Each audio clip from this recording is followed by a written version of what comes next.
అందరికీ నమస్కారం. Welcome to news local. Kapileswaram మండలం నాల్టూరు, వడ్లమూరు, నిరసనమెట్ట, వల్లూరు గ్రామాలలో మండపేట ఎమ్మెల్యే వేగుళ్ల జోగేశ్వరరావు ఇంటింటికి వెళ్లి 2 ఏండ్ల కూటమి పాలనలో జరుగుతున్న అభివృద్ధి సంక్షేమంపై ప్రచారం నిర్వహించారు. మండపేట నియోజకవర్గంలో గల 3 మండలాలకు అభివృద్ధి పనుల నిమిత్తం NREGS నిధులు 36 కోట్ల రూపాయలు మంజూరు అయ్యాయని ఎమ్మెల్యే వేగుళ్ల పేర్కొన్నారు. కపిలేశ్వరం మండలం పాలకవర్గం తీర్మానం చేయకపోవటచే అభివృద్ధి పనులు చేపట్టలేకపోయామని వాపోయారు. వచ్చే నెల సెప్టెంబర్ 23వ తేదీతో ఎంపీపీ పాలకవర్గం పదవి కాలం ముగుస్తుందని, అనంతరం కపిలేశ్వరం మండలంలో గల 19 గ్రామాలు అభివృద్ధికి మార్గం సుగమం అవుతుందన్నారు. ఎమ్మెల్యే వేగుళ్ల వెంట నాల్టూరు టీడీపీ పార్టీ అధ్యక్షుడు రుద్రాక్షల సోమేష్, వడ్లమూరు టీడీపీ అధ్యక్షుడు గజ్జవరపు కామరాజు, నిరసనమెట్ట గ్రామ అధ్యక్షుడు నందికోళ్ల కాశీ విశ్వనాథ్, వల్లూరు గ్రామంలో మండపేట నియోజకవర్గం జనసేన పార్టీ కోఆర్డినేట్, రాష్ట్ర ఇరిగేషన్ సంస్థ చైర్మన్ వేగుళ్ల లీలకృష్ణ, వల్లూరి వీరబాబు, గున్నం సుబ్బరాజు, ముత్యాల శ్రీధర్, మండల జనసేన పార్టీ అధ్యక్షుడు తుట్టుపు నాగరాజు, అధిక సంఖ్యలో ఎన్డీఏ కూటమి శ్రేణులు పాల్గొన్నారు.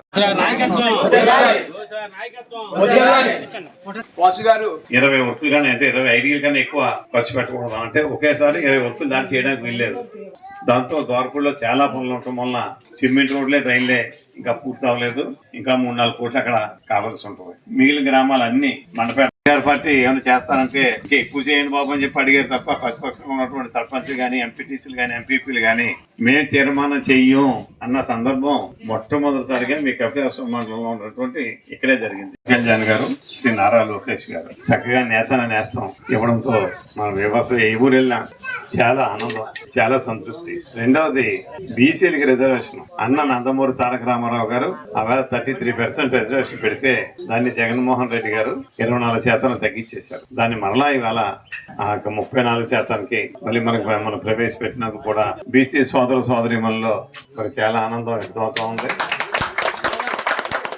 ముఖ్యంగా మన నేల్ ప్రోగ్రామ్ ఉంటే మించుమించుగా 90% బీసీ సామాజిక వర్గం.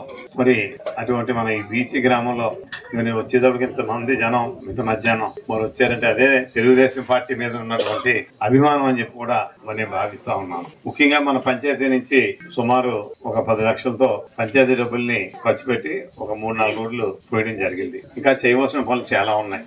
కానీ మరి మన దురదృష్టం ఏంటంటే అది మూడు మండలాలు కూడా వైఎస్ఆర్ మండల పార్టీలు వచ్చినాయి. మీ గ్రామ సర్పంచ్ గారు కూడా వైఎస్ఆర్ పార్టీ నుంచే నెగ్గారు. అంటే పార్టీ సింబల్ లేకపోయినా ఆ పార్టీలో ఆయన సభ్యుడిగా ఉంది.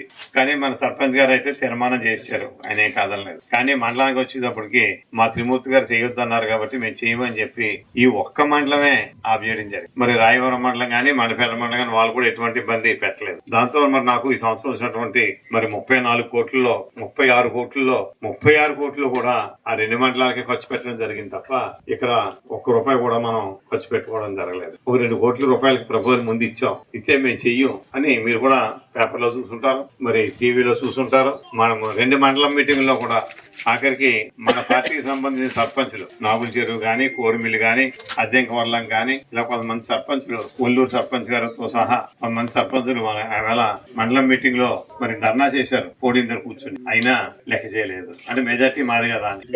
మరి ఇక్కడ ఆలోచించాలి మీరు. ఏంటి మీరు చేసినటువంటి మరి ఇబ్బంది ఏంటి? ఎవరైనా ఇప్పుడు కూడా మన మండపేట నియోజకవర్గంలో లేదా అంతకుముందు ఆలమూరు నియోజకవర్గంలో అధికార పార్టీ ఏమైనా డెవలప్మెంట్ చేస్తానంటే రెండో పార్టీ ప్రతిపక్షం వాళ్ళు ఇప్పుడు అడ్డుపెట్టిన సందర్భం నాకు తెలిసి ఎక్కడా లేదు.